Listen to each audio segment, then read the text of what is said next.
رمضان داخل عليكي وما جبتيش الزبده البلد الفلاحي. طب بقول لك الزبده الفلاحي سعرها غالي عليكي وكمان ممكن تكون مش مضمونه. طب انا جبت لك المنتج اللي جبت منه مخزون السنه وكمان مضمونه 100%. بيورلاند الحلوب عملت لنا الزبده الفلاحي البقري وكمان الزبده الفلاحي الجاموسي، يعني من الاخر بيورلاند يا جماعه حققت لنا المعادله الصعبه. الزبده. طيب انت ما بتعرفيش تسيحي زبده؟ وفروا لنا السمنه بقري وجاموسي عبوه 2 كيلو. طب انت مش عايزه عبوه 2 كيلو؟ متوفر عندهم الكيلو. يا سلام على الترميله ولا الريحه. هتعملي اكل رمضان وحلويات رمضان واكل العيد. ايوه، ما انا جايبه مخزون السنه.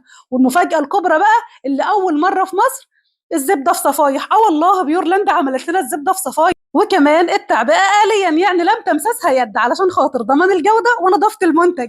هسيب لك ارقام التليفونات والرابط اللي تقدروا تطلبوا من خلاله بيورلاند الحلوب.